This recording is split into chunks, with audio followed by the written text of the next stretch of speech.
14 जनवरी। कई वर्षों पहले एक व्यक्ति ने धरती से गुजरते हुए एक धूमकेतु को देखा, जिसके बाद उसने उस धूमकेतु पर काफी स्टडी की। जिसके बाद उस व्यक्ति ने एक भविष्यवाणी करते हुए बताया कि यह धूमकेतु अगली बार धरती से साल 1758 में दिखाई देगा, और ये भविष्यवाणी सच साबित हुई। साल 1758 में वह धूमकेतु धरती से दिखाई दिया। इस भविष्यवाणी को सच होता देखने के लिए वह व्यक्ति जीवित ना रहा, क्योंकि आज ही के दिन 1742 में ही उस व्यक्ति की मृत्यु हो गई। वह व्यक्ति और कोई नहीं, एडमंड हेली थे। उनकी धूमकेतु से जुड़ी भविष्यवाणी के सही साबित होने की वजह से उस धूमकेतु का नाम हेली धूमकेतु पड़ गया। एडमंड हेली एक प्रसिद्ध खगोलविद यानी एस्ट्रोनॉमर, गणितज्ञ, मौसम विज्ञानी और भौतिक विज्ञानी थे। उनका जन्म 29 अक्टूबर 1656 को इंग्लैंड के शेरडिच में हुआ था।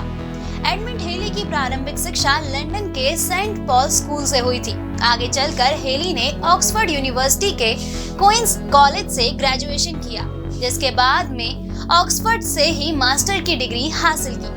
सन 1676 में ही उन्होंने अपना पहला शोध पत्र तैयार किया, जो कि ग्रहों की गति के सिद्धांत पर था। यह रॉयल सोसाइटी के जर्नल में प्रकाशित हुआ था। अपने शोध कार्यों के संबंध में हेली ने यूरोप की लंबी यात्रा की और अनेक वैज्ञानिकों, विशेष रूप से खगोल शास्त्रियों से वे मिले। उन्होंने चुंबकीय परिवर्तनों, पवनों, लहरों आदि का गहन अध्ययन किया।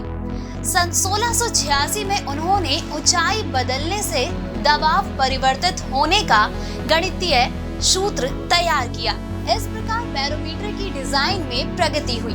झीलों के पानी का वाष्पन और उससे होने वाले लवणीयता में परिवर्तन का भी उन्होंने अध्ययन किया।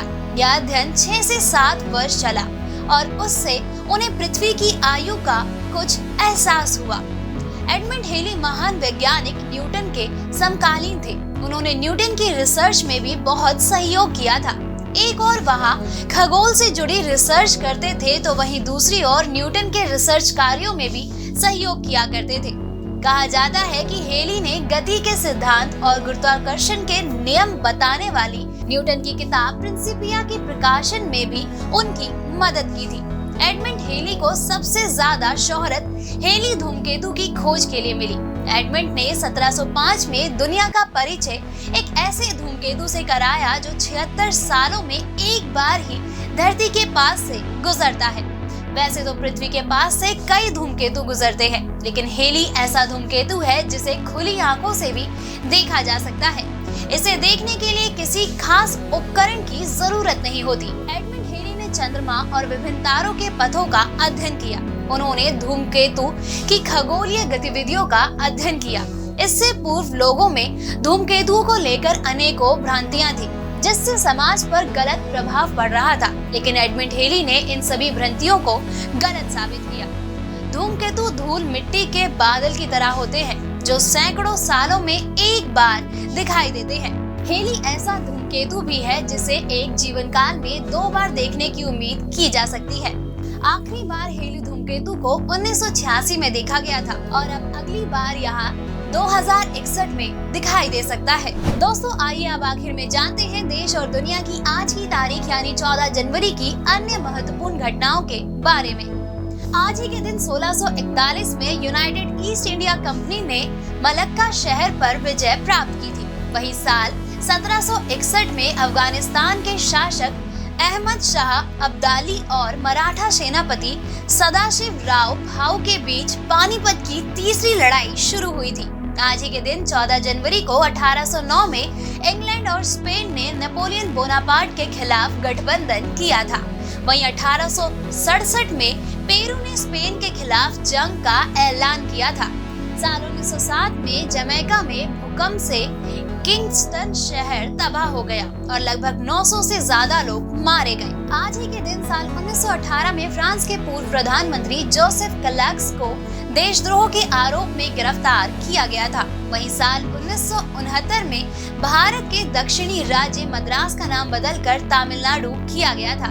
साल 1974 में विश्व फुटबॉल लीग की स्थापना की गई थी।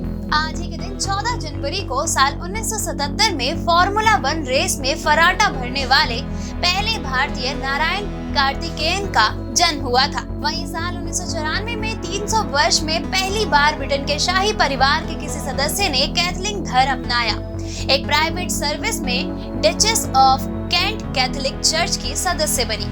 आज ही के दिन साल 2002 में ब्रिटेन सरकार ने घोषणा की कि करीब 11 महीने तक देश में फैली फुट एंड माउथ बीमारी को मध्य रात्रि से खत्म माना जाएगा। वहीं साल 2007 में नेपाल में अंतरिम संविधान को मंजूरी मिली।